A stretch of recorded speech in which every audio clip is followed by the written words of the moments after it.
Hello Capricorn, Sun, Moon, Rising, and Venus signs. Kamusta kayo? Sana po ay nasa mabuti kayong kalagayan. Welcome back po sa Star Tarot.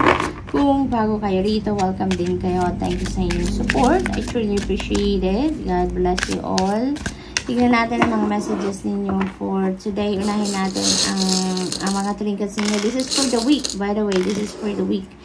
So, paunang trinket ninyo Capricorn is an owl. This is change and transformation, and this is also about intuition. Kaya, yung mga pagbabagong magaganap sa buhay ninyo dito, rest assured na you will be guided by the divine, ano? Kaya, mahalagang i-access din ninyo, no? Ang mga mensahe sa inyo, intuitive messages na binibigay sa inyo ng divine universe, because that is going to guide you as you navigate this change sa buhay ninyo, no? So, Cupid, this is about desire.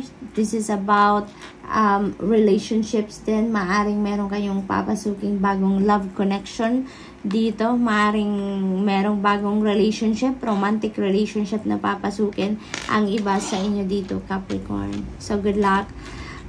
Key, yan. So, napakaganda rin ito. You are opening new opportunities. You are welcoming new opportunities and possibilities sa buhay ninyo sa ngayon. That could be in different areas of life. So, we have Fool. Yan. Yan na nga. May mga bagong sitwasyon dito sa buhay ninyo. And we have the Fool energy. Have the courage to embrace change. Take risk and be adventurous. So, most likely talaga may yung mga pagbabagong ito that could be related talaga dito, no? So, maraming ganap ang Capricorn ngayon. Marami kayong bagong gagawin, marami kayong iba't ibang sitwasyon na papasukin ngayon na all new to you, no? Bagong-bagong situations ito na maaaring papasukin ninyo. That could be a new job, that could be a new role sa trabaho, promotion, no? Maaari din na bagong level ito ng commitment with your person, bagong relationship. Maaari din na meron kayong uuwi ang bagong bahay. Maaari din na meron kayong pupuntahang bagong lugar. You know, it could be anything. Depende sa inyong sitwasyon, but definitely there is change dito. And it is inviting you to to carry the courage, your courage and your inner strength with you as you navigate this newness, no, sa buhay ninyo. So, yun, napakaganda. Very optimistic energy ang lumalabas sa card na to. Kaya that is really awesome. That is really exciting for you. New opportunities and new possibilities. So, definitely, ito yun. So, we have marriage. Ayan, Capricorn. Magpapakasal ang iba sa inyo dito, no? Maaring kaka-engage nyo pa lang. Maaring ganun ang ganap dito. And maaring very soon, ikakasal na kayo. Meron ako naririnig na 2 months. So, maaring ang kasal ninyo is within 2 months or maybe in 2 months. Maaring ganun ang ganap. And for others of you na hindi naman ikakasal, maaring may imbitasyon kayo ng isang kasalan. Maaring meron kayong a-attendang kasalan. So, what else? We have lovers. Holy moly. There are 2 paths ahead. Be true to yourself. So, yun na nga, Capricorn, with the Cupid din energy dyan. So, maybe talaga, no? Ang iba sa inyo, maaring you are entering a new love and romantic relationship din. Dito, no? So, talagang there is new love connection na mabubuo din dito para sa iba sa inyo. So, good luck, Capricorn. Good luck. So, tignan natin kung ano pa ang ganap. Yung marriage na to, this is isa sa bagong sitwasyon na papasukin ng iba sa inyo. The Full energy. We have commitment. Ayan na nga. So, talagang very imminent dito ang kasalan. Merong magpo-propose dito or meron na talagang siguro nasa stage na kayo ng planning, no, of your wedding. So, maaring ganun ang ganap dito. Ang iba naman sa inyo dito, talagang magpo-propose pa lang, no, or maaring pagpo-proposean pa lang kayo. And you are going to commit yourself dito, no? Talaga, you're going to commit yourself with someone, or meron din ako naririnig na business. So, maaaring makikipagnegosyo din ang iba sa inyo, makikipagsosyo sa isang negosyo, and you're going to commit to that as well, no? So, yun ang ganap. Leveling up of your commitment dito is very imminent for some of you. Maaring ang iba sa inyo nanggagaling na sa ligawan at maari talagang officially, no, magiging couple na kayo. Maaring ganun din ang sitwasyon dito for others of you.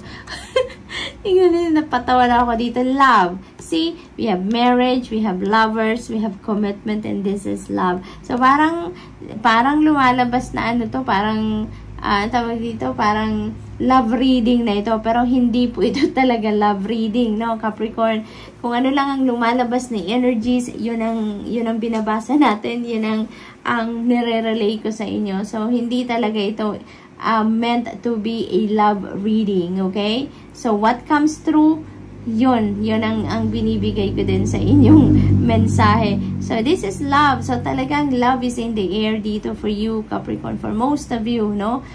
This is the time or the period na talagang overflowing of love ang mga puso ninyo sa ngayon. So, love is in the air, no? Talagang panahon naman talaga ng pagmamahalan ngayon because now is December, diba? Christmas season talaga is about love as well. Kaya, ngayon, iba't ibang sitwasyon, ano? Maaring may papasok sa bagong relationship, meron dito magpapakasal na, meron ng commitment dito, and talaga, ano, this could also be self-love. For those of you na walang relationship, na wala kayo doon sa romantic relationship na area, no, this could be self-love then, Capricorn, for some of you, no.